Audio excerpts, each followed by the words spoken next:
How do you get the best attention in that difficult software selection process from every potential vendor who comes into your room?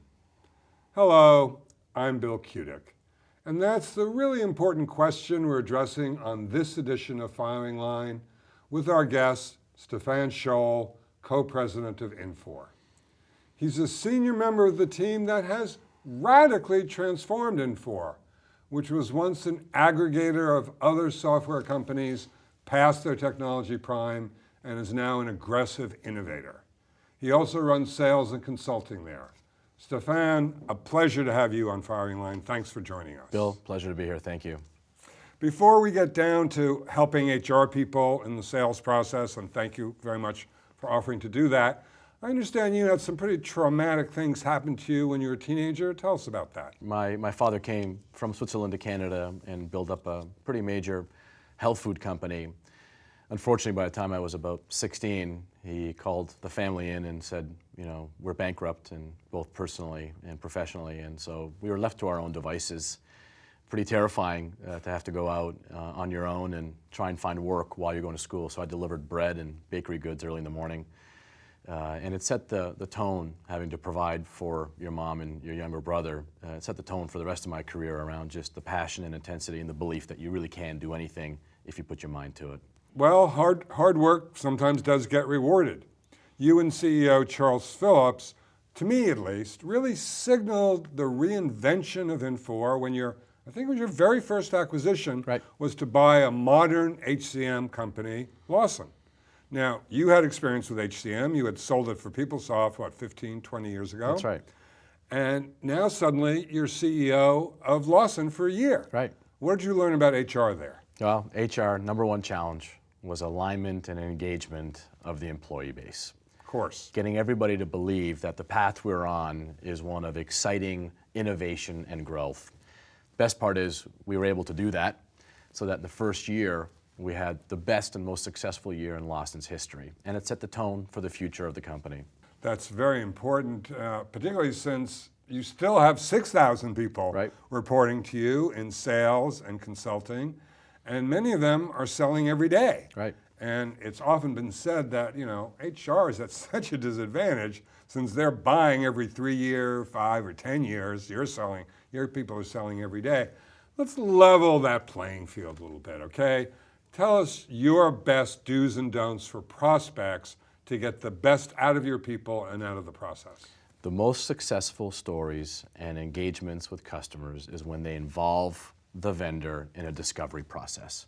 Throw out the scripted multi-100-page RFP that ends up in a feature function war and engage your vendor, do discovery. Take the business pain points that the customer has, map them to the software, meet the people. Meet the pre-sales, the consultants who are going to do the work. Build a governance process between your two companies. At the end of the day, what everybody kind of puts to the side is the fact that as a customer, you own 51% of the solution set. That is crucial in ensuring a common success. We're a partner of yours, we're going to engage with you, we're going to work with you, but you have to own the success criteria of this project and work with a team like us to help you get there.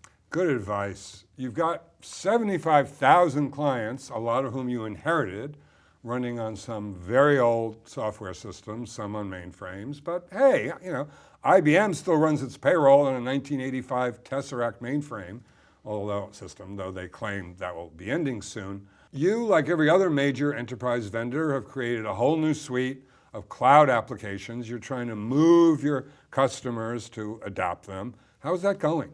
Very exciting. I think this cloud transformation is the most exciting chapter in the technology software game. Why?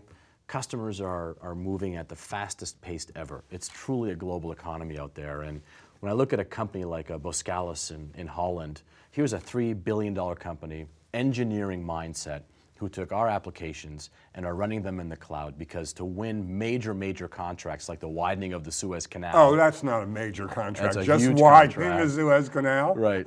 So you have to land thousands of people. They didn't have the infrastructure to do that. So now they're leveraging our software, running it in the cloud, and putting thousands of employees onto a system that they would never have been able to do before. So that example holds its way true in every customer who's looking to grow global and innovate. And it's the biggest transfer of accountability I've ever seen in software. Rather than looking at multiple CDs and multiple implementation partners, you're now looking to the vendor to run the software for you. Stefan, thank you. I've been talking about the cloud to a lot of people, but so thank you for the best example. I mean, engineering company moving to the cloud. I mean, they're very conservative companies. Right. They're one of the last ones to do that. And that's just the best example I've heard, plus your insights overall from your lofty perch into enterprise software have just been really good. Thanks for coming by. Me. Pleasure. At the end of the show, please click on the red box to subscribe. You'll get just one email reminder. I promise it comes directly from YouTube, just one, so you won't miss next month's episode of Firing Line. Thank you for watching. I'm Bill Kudik.